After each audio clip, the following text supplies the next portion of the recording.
Yasmine, it's been a while. It's so good to be here. And Yes, let's it talk is. about staging today. I don't know what your market's like here. In a lot of the homes we need to do staging. What about where you're at? Yeah, here in the East Bay, I think staging is a must. Honestly, I mean, I see houses that are still owner occupied, and that's fine. I do staging at houses that are owner occupied, but I see some that they look like the people live there, and you have beds that are hardly made and decorations that are dated, and it's just I honestly think our market is way too sophisticated to do the old-fashioned owner-occupied showings. It's going to hinder you. And I see in our area, I see listings that have been on the market for 3 months, and I wonder, how can that be? How come you're not recommending to your clients that something has to dramatically change? Right. So. I, I think it's a must. So on all your listings, you stage every one of your listings. Every one of my listings are staged and it comes as part of my service just because I feel that this is so important and this is value I personally bring to the table. So that's part of my value proposition. And, it's like some agents cut commissions and the sellers pay for the staging.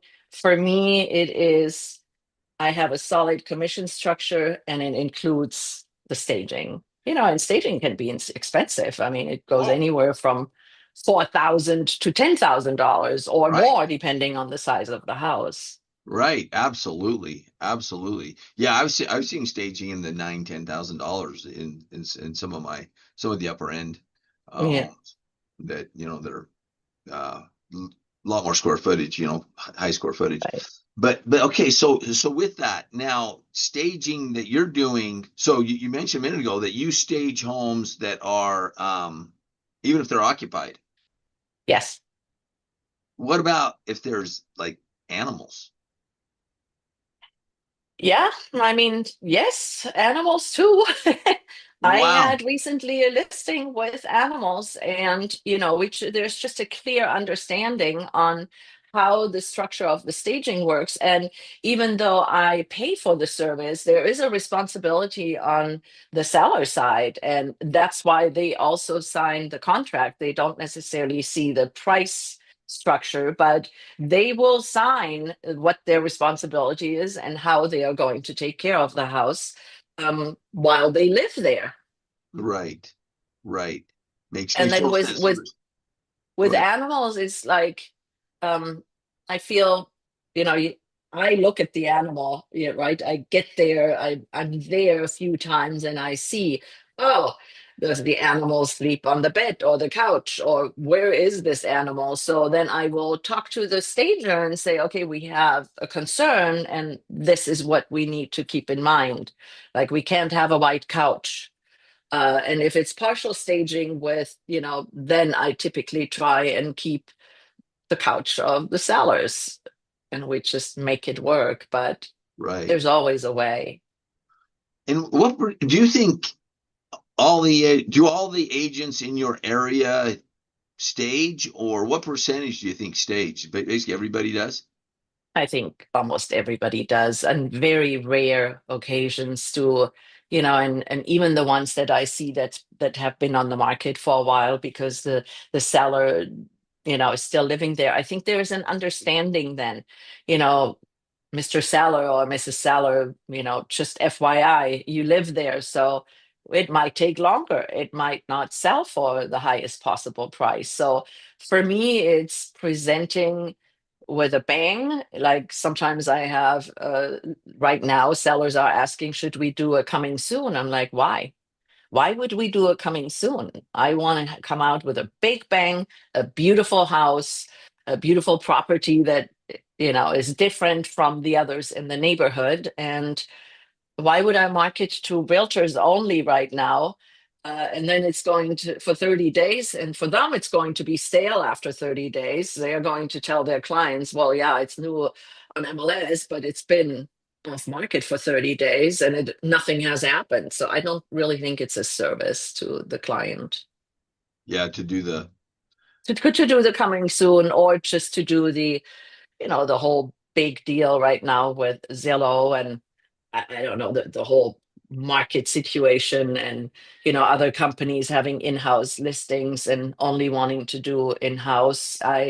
I totally disagree. I've always disagreed. I don't think it's in the client's best interest to do anything off market unless it's a special property where mm, you know I talked to Susie and she has the perfect client for the house I'm going to bring to the market in a month. And if the buyers and the sellers come, to an agreement, go for it.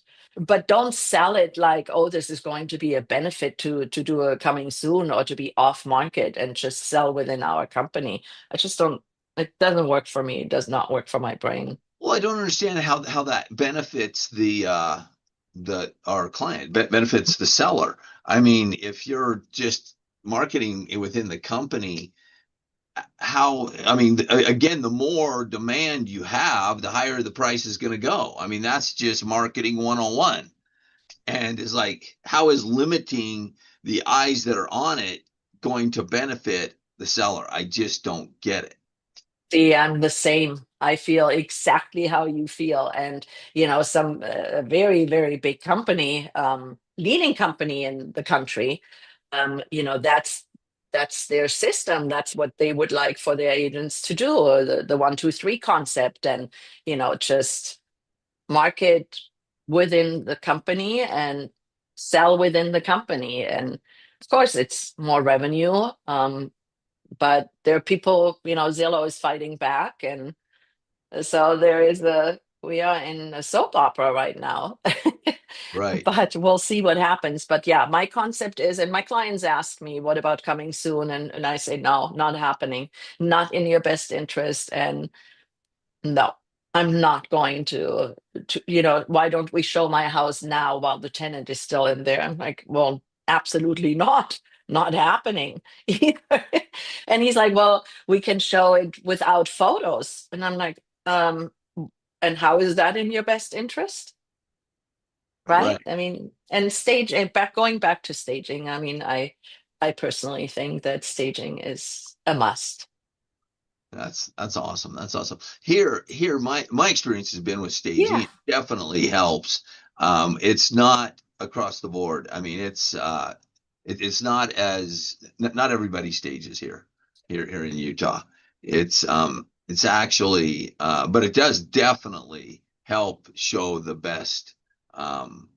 Make the property pop, make the property separate it from the pack. You know what I mean? Stand out, and it definitely helps get top dollar when we do staging. yeah, And so anyway, but with the yeah, market the way it is, it seems like the value adders, the agents that are truly bringing value to the table are seriously separating themselves from the pack.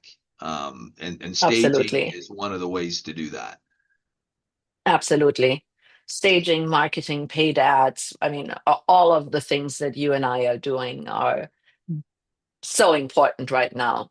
And in our area, I mean, that's kind of, when I look at my coaching program or our coaching program, and I see what the agents that are in different parts of the country, how successful they are just applying the things from the coaching program.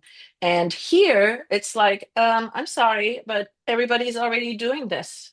I mean, every realtor is a community a leader or a community supporter, and everybody has something that they are bringing to the table. So I think it is personality. And when I think about AI, I talked to my daughter actually, and it's just for a moment.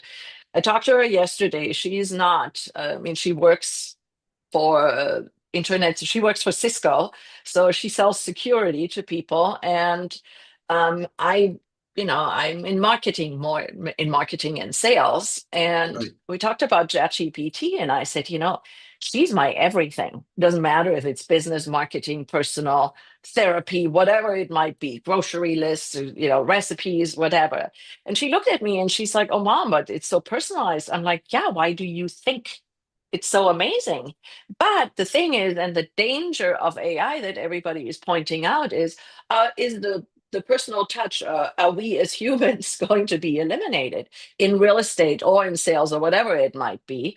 As a no, because what I'm focusing on is personal touch. Emotion is important. Sitting across from your client and just being you and bringing personality across. And, Right. I think it's more important than ever. No, there's no doubt.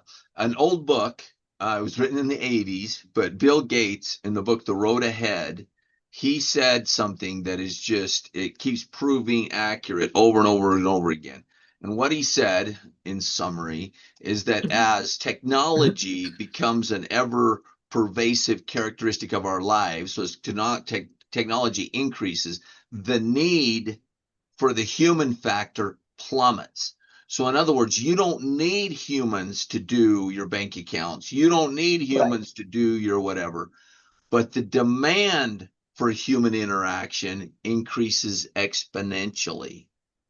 So, Yes. even though we may not need humans to get X, Y, and Z done, they demand. People get tired of the technology, and I don't think that's going to change with AI. I think that people want the real deal. They want to be able to sit and look somebody in the eyes and talk to another human. And we as humans, even though we try to deny it over and over and over again, we need each other. We need that relationship. It's just critical. Yes, I agree. I agree. I do. I mean, humans are about personal touch. That's one of the attributes that makes us us. And Absolutely. another good example is I changed providers, so phone providers, and yesterday, and there's all kinds of stuff happening I'm not happy with. But so I called customer service, and it's like, oh, we're always trying to improve. We have an AI person now, and I'm like, okay, so what does that mean? So there's the automated service, right, where you just say one word, operator or whatever. So it took me a few minutes, and then I hung up because I was frustrated, didn't get anywhere. And then I started over and I started speaking to her as if she was a person in full sentences. I explained to her exactly what I needed. And within minutes, I had a live person. Wow.